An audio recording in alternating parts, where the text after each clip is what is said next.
Welcome back into the Lions 24/7 podcast. I am Tyler Downey, who is Daniel Gallen, and he is fresh out of Ohio Stadium, where Penn State fell for a fifth consecutive game. 38-14, the final score, as the number one ranked Buckeyes beat Penn State for a ninth straight time in this series. 13 out of 14 games now between these two. The Buckeyes have won, and they won't play each other. At least they're not scheduled to play each other until 2028. So we'll get a bit of a pause after 32 consecutive years. There's been a lot of back and forth between these teams in decades past, but lately it's been a one-sided affair, more like a hammer and nail. And boy, was that the case today, especially after halftime. Lions entered halftime with some momentum. They were down 17-14. We had Terry Smith on the Fox broadcast saying, "We've got a shot." They came out of halftime, and it was never close after that. The ball Buckeyes the rest of the way, 21-0, 60 total yards in the second half for the Penn State Nittany Lions. Daniel and our team, Brennan, Mark, and Grace, made an exit from Ohio Stadium. So we've got Daniel in his car coming to us for this one. His audio has sounded great as we're getting ready. I'll tell you the video might be a little sketchy, but we appreciate him for taking some time along his transition back to the East Coast. And so, Daniel, we got a lot to go through. I know you're getting to D.C. tonight, but this afternoon you were in Columbus for a game that was long anticipated to be a heavyweight showdown. By the time we actually got to November 1st, it was clear this was going to be an upset-minded Penn State team. We got that for a half. Second half, it kind of panned out exactly how you anticipated in your predictions. I think we all landed on a less than 21-point margin. Ultimately, the Buckeyes covered the biggest point spread that Penn State has ever faced since 2013. So give us your initial feedback from the matchup. Yeah, I mean, it was something that I think it got to the point that a lot of us thought it would. Maybe it took a little bit longer, and I'm sure some people out there thought that, off the rip, Ohio State would, gap Penn State, run away with it. Kind of looked like that for a little while. But the game script went sort of in the way I thought it would, where we would see a Penn State team come out, play, decently inspired football, at least on the offensive end. And then they got in my bold prediction, it was a block denied on a Sutton punt. In reality, it was a fumble that, I wouldn't have been surprised if they'd blown the whistle on forward progress on that play.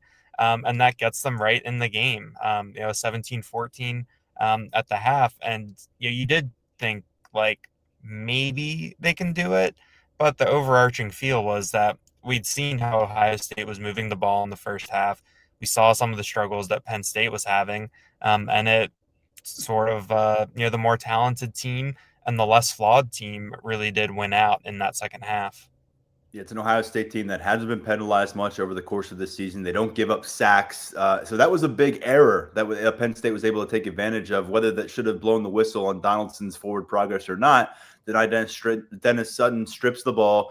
Chaz Coleman, welcome back to the conversation. He had a nice pressure on a third down when Ohio State was goal to go. Spin move, rushing from the interior to force an errant pass. Wasn't where we're saying would have liked it. He ended up only having 3 incompletions compared to 4 touchdown throws on the afternoon. But Chaz Coleman, we'll get more to him later, picks that ball up, rumbles 9 yards, puts Penn State in the red zone. And what do they do with the ball? Well, they go down and they score. Kaytron Allen finds the end zone. All of a sudden, it's 17-14. Ohio State, 20 seconds left. They take a knee. They go to the locker room. And again, Terry Smith sounded fire up, sounded enthusiastic.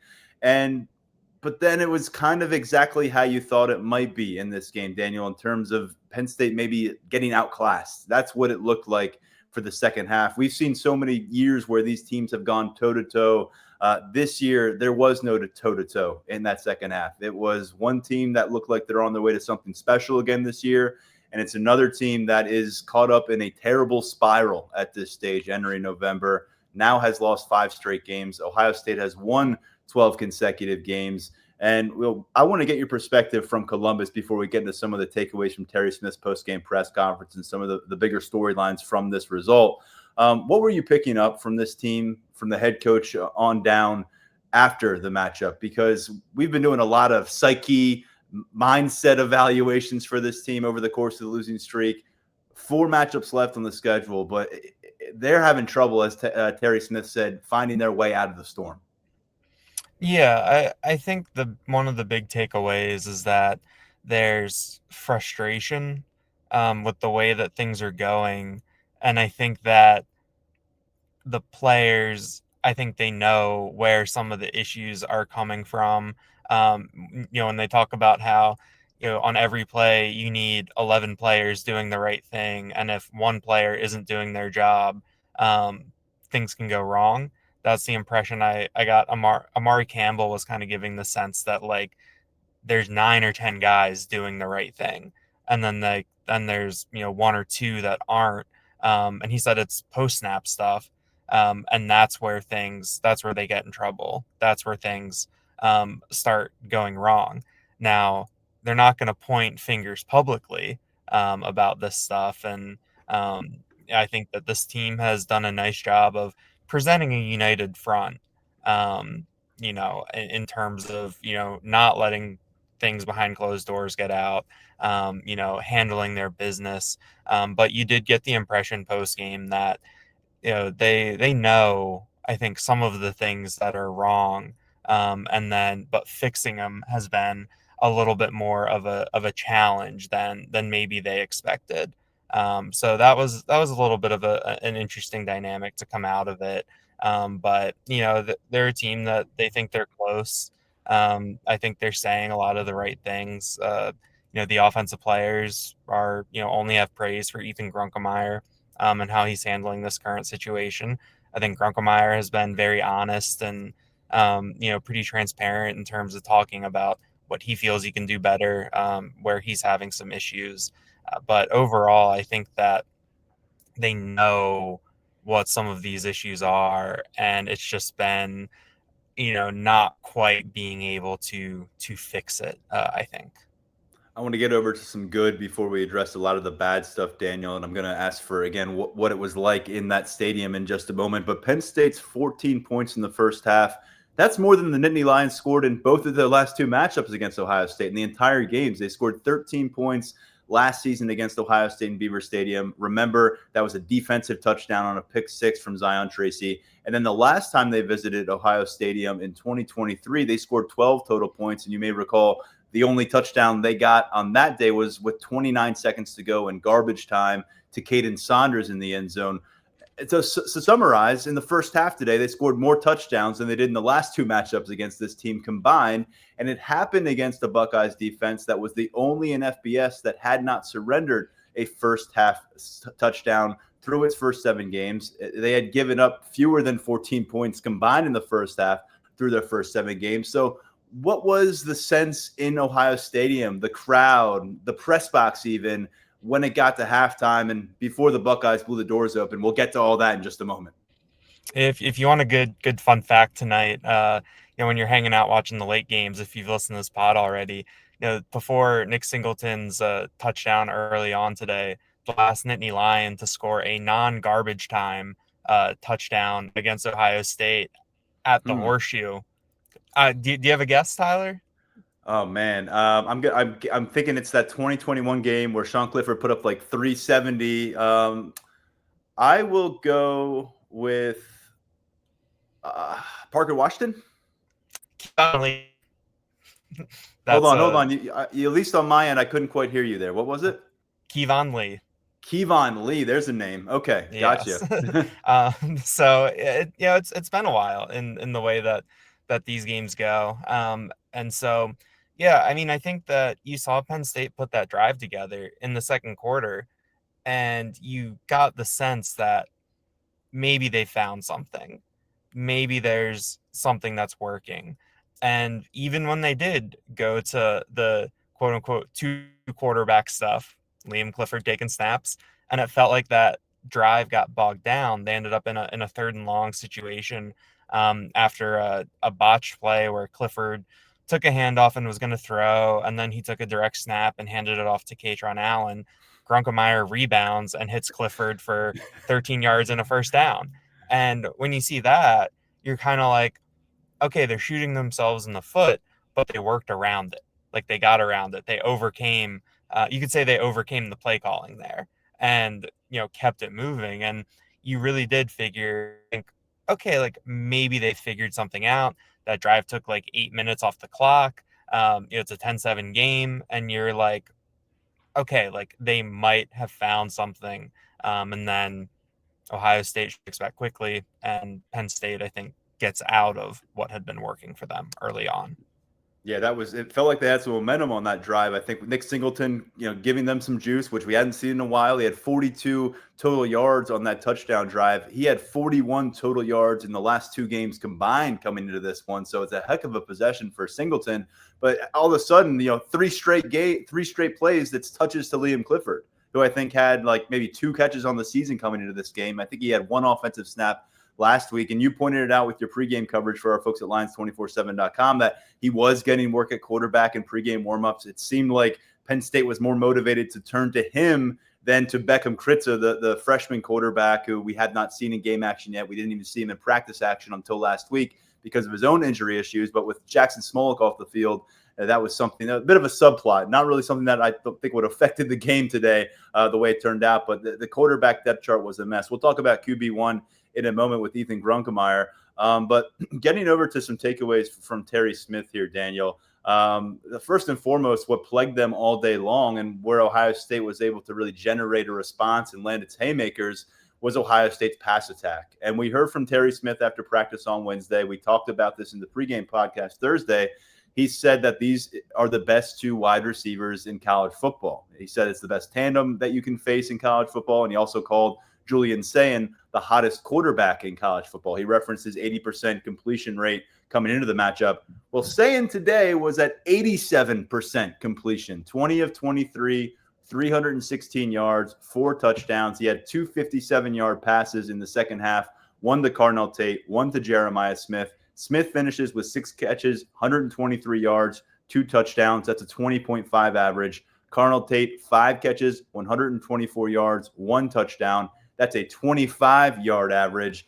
And they simply did not have an answer. And it became all the more perplexing when Terry Smith kind of runs down that situation in postgame because he made it sound like it was the number one focal point for their defensive preparation coming into the matchup. Yeah, it was. I was thinking about this during the game where you think about when Marvin Harrison Jr. had that big game 2 years ago in Ohio Stadium, and you left that game feeling like the big difference was Ohio State had number 18, Penn State didn't.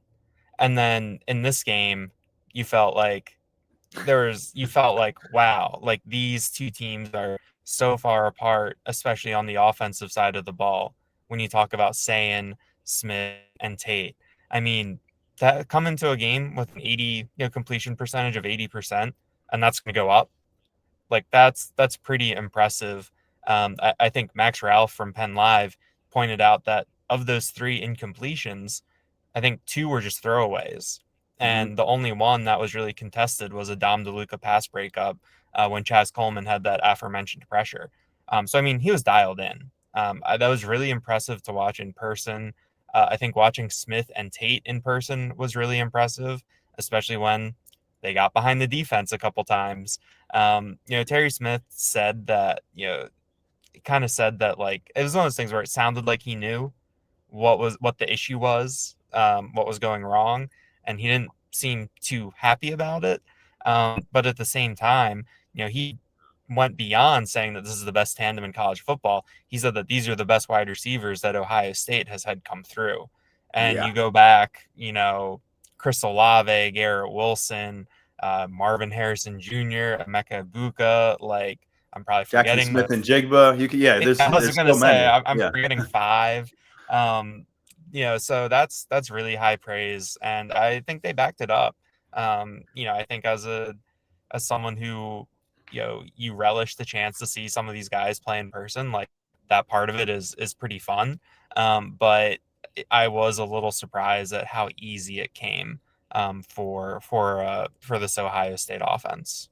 I mentioned what Terry told us on Wednesday after practice. Here's what he said after the game. Aside from calling them the best Ohio State receivers he's seen, and he's seen a lot of them, he's had to deal with a lot of them as Penn State's cornerbacks coach over the years. But when he was asked why couldn't Penn State cover Jeremiah Smith, because he straight up said, quote, they were outstanding today, we could not cover them. He said, quote, it's the combination, lack of pass rush, lack of defensive backs covering. There's times we were in man. There's times we were in cover 3. It was a point of emphasis. It was a key to victory. You cannot let them beyond you. So considering they had 2 weeks to prepare for this matchup with the bye week, and I mean, where are you with Jim Knowles right now and your faith that he's a guy that has the answers for this defense, is willing to explore alternatives than maybe what he brought in his bag 8, 9, 10 months ago when he got here, and trying to win the game in front of you? Because I'll tell you what, the benefit of the doubt for me in that regard about just winning the game in front of your face, and again, you're going up against these elite receivers, but again, it's pretty stark, man. It's pretty stark in terms of expectations versus reality. I know this is a conversation we have after every single game lately, but this is getting really hard to ignore, in my opinion. I mean, the big thing with Knowles that the players were talking about, and this goes beyond the like, can they pick up the scheme? Like, how long will that take? The big thing that they talked about was that, they felt like they were going to be in the right position, every single play, that he's going to have them in the right spot. And then it would be on them to, make the play in front of them because the play was going to come to them. And it feels like that there's been a lot of guys that haven't been making those plays. I think also, like, I like the strategy what Terry Smith said, like, in theory of, all right, like, we'll make them march down the field. That first drive I think was 11 plays, 89 yards. Their field goal drive was 11 plays, 79 yards. I think that field goal drive is a good example of what they were trying to do, where force them to make, the more plays you have, the more opportunity there is for miscues. And they got one on that third down incompletion, and that led to the field goal. But I think that they just broke too many times in these wrong times, and guys weren't making those plays that were in front. Was pretty tough, I think, and State just wasn't able to overcome it. I mean, there weren't really there wasn't anything as glaring today, I felt like, as there were the past couple weeks. I know we talked about how in the past I felt like teams were, for example, hunting out Dom DeLuca. I didn't really feel like that there was a guy today where Ohio State was like, we're going to pick on this guy, we're going to pick on this area. But I think that's because Ohio State is good enough where they don't have to do it. And so it was, another, I think, tough watch for the defense. I mean, like, Ohio State didn't punt until the beginning of the fourth quarter. Like, it was a very, very, very rough. The one in-stadium thing that was going around on social media that we put out there in the fourth quarter, that Ohio Stadium video board, the internal production, they put Jim Knowles up on the big screen at Ohio Stadium. People start booing. Then they cut to just players on the field. They go back to Knowles, players on the field. So it's like booing and then just quiet. Go to Knowles, and then instead of cutting back to players on the field, they cut to Matt Patricia, their new defensive coordinator, and then you get the cheers. And so then they did that a couple different times. I know that people are going to feel some type of way about that. And, it's like, is it becoming of you as like Ohio State to troll your former defensive coordinator and whatever? I mean, at this point, like, it doesn't matter. Like, this is the game. This is how things are done. And so that was, it's tough for Penn State. I think after one of the late Ohio State touchdowns, they started playing Zombie Nation. And, where everyone who knows that song knows that there's certain words you can put in during the song, and the Ohio State student section was making sure to put some of those in. So Penn State in that fourth quarter, they really took it on the chin beyond, I think, what was going on the field. Yeah, and I'll be honest with you, if they put Jim Knowles on the big screen next week, he might get booze in Beaver Stadium too. Just putting it out there. But yeah, Ryan Day's off the hook. He doesn't have to say anything. He doesn't have to make any personal jabs. He didn't do it earlier this week. I'm assuming he didn't do it in his post game. But whoever was in charge of that situation and the in-game production, they took care of that for Ryan Day, certainly, I suppose. Look, Julian's saying his Heisman campaign off and running now, probably. Meanwhile, Penn State quarterbacks have combined for 9 touchdown passes in 8 games this season. And look, this pass attack, we had heard from Terry Smith earlier this week that he was demanding that they get more vertical versus horizontal with things. And then he said, well, Andy Kotelnicki's on the same page with me. And after the game, more the same. Terry Smith says he needs to fix this. He needs to have conversations with the staff. They're not having success. They're not getting vertical in the way he wants to. So it sounded like much of what Terry Smith said after the Iowa game held up in his post-game press conference after this matchup. That's not a good place to be right now. And Daniel, it's just very difficult. You talked about watching college football last Saturday and seeing other offenses go to work and take some shots down the field. We saw the best at doing that right now in college football with Ohio State firsthand today. And yet you look at Penn State and it's like they're still learning what the modern pass game is. And we are 2/3 of the way through the season with a second-year coordinator. And it's looking more likely that he's going to be a last-year coordinator with the Nittany Lions. Yeah, in the first quarter or first half, you got to halftime, and the longest completion to a wide receiver was the 13-yarder to Liam Clifford on third down. The longest pass in the first half was a 16-yarder to Nick Singleton, where Singleton did some things with the ball in his hands. Kyra Hudson had an 18-yarder at one point. And then finally, 7:15 left in the fourth quarter. So you're past the halfway point of last quarter of the game. Kobe Howard, which is a 26-yarder up the middle. And that was really the extent of what we saw in terms of going vertical. I think a lot of credit goes to the Ohio State pass rush. Kenyatta Jackson Jr. had 2 sacks. They were able to get after Grunkemeyer pretty well, force him into some tough throws, force him into throwaways, get him on the ground. To Grunkemeyer's credit, one of those sacks in, I think that was the fourth quarter, was a just disastrous like double reverse flea flicker thing, where you're just kind of like, all right, like that's going to go down as a sack, a 14-yard loss, like that sort of and it is what it is in that situation. But yeah, I mean, you just didn't really see attempts to go down the field. It still felt horizontal.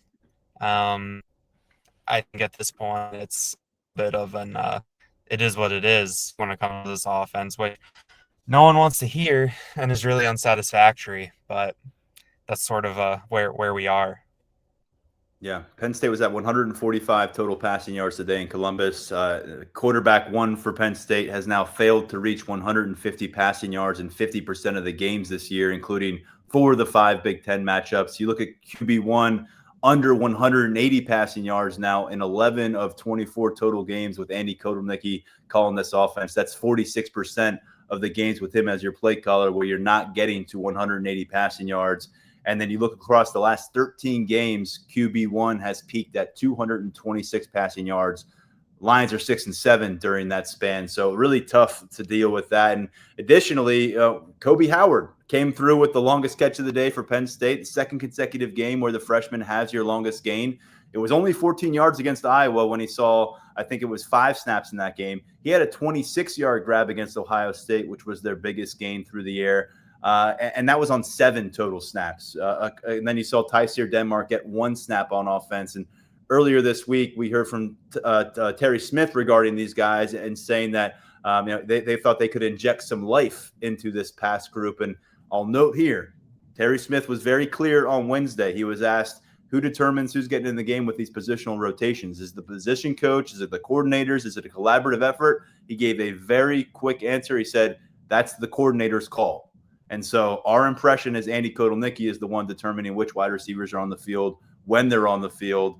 And that leads to some more questions as well regarding his leadership on the offensive side of the ball based on what we have witnessed now through 8 games.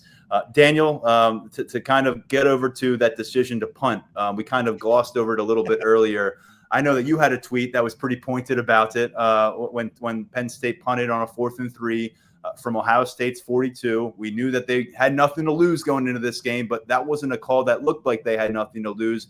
And it also came after a run on a 3rd and 7, I believe it was, that gained a few yards. It felt like you were just setting yourself up for maybe a more manageable 4th down on just outside of field goal range inside Ohio State territory. Instead, what you got was a 31-yard punt from Gabe Nwosu, that gave Ohio State the ball on the 11-yard line and led to an 89-yard touchdown drive. Hindsight being 2020, and it is what it is. I think that's the phrase that Terry Smith used, hindsight being 2020. What are your thoughts on it now that we have several hours of separation from that decision? Well, when that play happened, in my head I made the note where I was like, this is going to be the first thing that I talk about on the podcast. I was like, I have to bring this up right away. But once we started, I was like, okay, like I'll go with the game script. And we made it 25 minutes. And yeah, I mean, I had a pointed tweet. I went back and forth with some of our wonderful subscribers in the in-game thread. But yeah, I mean, the way that I looked at it, and Terry Smith talks about winning field position. I think when you're playing an offense like Ohio State, you have to play like you're going to be in a shootout. You have to maximize your possessions because, like, yeah, you quote unquote pin them back at their 11, and then it's just a couple later, they get 31 yards. And then what's the difference between them going 89 yards versus 58 yards? Because the end result is going to be a touchdown or a score, given how this offense is playing, given how your defense is playing. And you need to score as many points as possible. You don't score points by winning the field position battle. I know that there's certain times where that can, lead to a safety or lead to some sort of swing. But in that situation, like, you need to be the aggressor. You need to play like you have nothing to lose and go for it there. I just felt like that Penn State with that decision, like that took, an opportunity to score points off the board. Even if it's 3 points, that gets you on there. That gets you, even if that drive stalls out and you have to settle for a field goal, like, that's a positive result that gets you going. I mean, punting there in that situation, it just felt like, okay, like, they talked like they knew what they were going into and they knew what they had, but then it felt like they were playing like this is it felt like they were that decision felt like that they were playing with a better team than they are. Like, if you're like, all right, like, we're gonna settle for this, what we saw the past 2 years in terms of this knockdown, drag out fight where everything is at a premium, like everything is hard, nothing is easy. Um, like, okay, like, maybe you can do that, but this Daniel, Ohio that's what it reminded me of. It reminded me of something that James Franklin, I think that he would have done in a game like this, and when it was like number 5 versus number 4 in the country, yeah, and you feel great about what your defense can do. You think you can come up with some stops, hold them within 20 points or so. But I'm with you. That's not this kind of team that Penn State brought out to Columbus. yeah, and you can make the case that the Ohio State offense that we saw today is better than what we saw the past 2 years, 100%. and you don't even have to make a case that this Penn State defense is worse than what they had the past 2 years in that type of game. And so, yeah, that was just I think, very tough to see. Like, hard. I'm not going to call it hard to watch, but it just set a tone where it felt like you're conceding something in a game where you need to be fearless, you need to concede nothing. And I think the fact that Ohio State, like, it took them 11 plays, something could have gone wrong, which nothing really goes wrong with this offense right now. It just felt like that Penn State got what it deserved, with how that drive ended. Yeah, it was surprising to see that. And since I had some ugly numbers for Andy Kotelnicki, and I had some good numbers, though, on what the offense did compared to recent performances against Ohio State, at least in that first half, I'll bring up the fact that Penn State surrendered with 5 touchdowns today against Ohio State. They had 4 of those touchdowns on the board within like 40 minutes of the game or so. You go back to the last 2 games combined, they gave up 4 total touchdowns against the Buckeyes. And like you said, this is an improved offense. By the way, play caller Brian Hartline's got to be feeling pretty good about himself coming out of this one. I got to go check our coaching search board and see how they feel about him because I haven't checked since this game started. But yeah, we'll see where it goes from here. Both coordinators, there's a lot of questions about each side of the ball right now. There's a lot of questions about this program right now. And let's be honest, number 2 Indiana coming to town and Beaver Stadium next Saturday is not going to make things any easier. Let's close out with just a couple notes. I think Chaz Coleman was a bright spot. Retaining him is going to be extremely important. I think there was some video of him walking off the field pretty slowly, sharing a word with a Buckeyes employee. I don't know who exactly it was, but someone in Ohio State uniform. Obviously, Coleman was pursued as a recruit in the state of Ohio late in the cycle last year by Ohio State. I know a lot of our subscribers are already kind of doom casting that he's going to end up in a Buckeyes uniform as a sophomore if he hits the transfer portal. We'll see. But I think the next 4 games, and Terry Smith said it, they are really going to get a chance to kind of let him go, let him work, and see what he can do with opportunity. This was clearly his noisiest game in Big Ten action thus far. He was so buzzy coming out of preseason, really held that up in non-conference play as well. And then Ethan Grunkemeyer, curious to get a progress report from you because you were all over the Grunkemeyer coverage this week. You spoke with his high school coach. You had a great story up on our website Thursday night. And this was his second career start. And outside of the late interception to Caleb Downs, where you're just trying to essentially force something on a 4th down there and trying to get some points while you're down by a bunch. He played relatively under control. Again, pre-snap penalties were not an issue in an adverse road setting. More than 105,000 fans out there in Columbus. He finished 19 of 28, which is a 68% completion, 145 yards, which speaks to the yards per attempt and what they're trying to do downfield right now.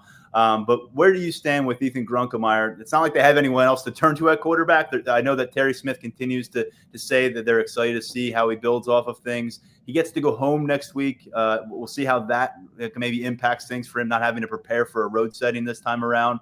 But through 120 minutes of this being his offense at quarterback, and you spoke with Ethan after this matchup, can you kind of give us a bit of a progress report? Yeah, I mean, I think my takeaway is that we're seeing a very young quarterback in a very adverse situation, uh, playing in an offense that even under Drew Aller wasn't putting up points, wasn't moving the ball well. It's just a kid in a tough situation. I do think that the one thing that stands out is that you get to the end of a game and you can't really think of any back-breaking mistakes. That is something that stands out to me. He did miss a couple. There are 2 throws in the story that I have up about him on Lions247.com that I mentioned. I think it was in the first half. Threw the ball behind Kyron Hudson on an in-breaking route. It might have been a post. Hudson got his hands on it, but it was just too far behind him. And there was another where Khalil Dinkins was in the flat on the right side, and Grunkemeyer threw it behind him. I forget if Grunk was on the run or not on that one. But yeah, I mean, I think that in the situation that Penn State is in, he hasn't. It doesn't feel like he's lowered the floor of the offense. Is maybe a nice way to put it. In terms of how he's playing, like I think it's accurate. I mean, if Drew Aller's out there today, is it any different? I don't think so. Yeah, like it doesn't feel demonstrably worse because it was painful under Drew Aller at some points, and there's points where it's painful under Ethan Grunkemeyer. I do think that they should be able to throw it deep with him, throw it down the field. But also Ohio State was getting pressure on him today. He was hurried. He was under duress. He took those sacks that we talked about. A tough spot. And I think his teammates understand the situation he's in. I think Terry Smith has been like, we're in this together. Like, we're in the same boat. So yeah. I don't think that, we'll necessarily hear anything really critical of him, or maybe the hard coaching. I don't think that'll come through with us in public, just because, I'm not trying to say like, oh, he's out there and he's just trying to do his best. It's just like, this is tough. This is a hard game. This is a really tough spot to be in. And it's, hard to have success, and they're trying to figure out how to do that with him. Yeah. Julian saying Ethan Grunkemeyer, same recruiting class, very different circumstances in their second year at the college level, as we can see on the field this Saturday. We'll pick up with a lot of conversation early in the week. We'll have Terry Smith again for a press conference at Beaver Stadium on Monday. We'll have a few different things to talk about personnel-wise. Nolan Rucci was out of the starting lineup. Anthony Donko was in at right tackle this week. we'll get to a lot of those kind of things. We'll get Mark Brennan involved in the conversation as well. And another big-time matchup awaits in Beaver Stadium. I don't know if it's necessarily a big-time matchup, but a big-time opponent in Indiana coming to town, and Curt Cignetti, one of the craziest stories in college football over the last couple of years. They have kept the train moving forward. So we'll get into that coverage. We'll talk a little bit more about this Ohio State matchup, of course. And as I said, you get a 2-year break, folks, from Ohio State. Unless these teams meet in the postseason, no Ohio State in the schedule in the next couple of seasons after 32 straight years of playing each other. And Ohio State looked damn good today. Penn State, a lot more of the same as they work their way to a 5th consecutive loss. Daniel, appreciate it. I know it's getting dark over on you. Go ahead. One thing for you, Tyler. Bring it. Before we sign off Saturday night, what would you guess the spread is going to be for next week? I'm gonna say 18.5.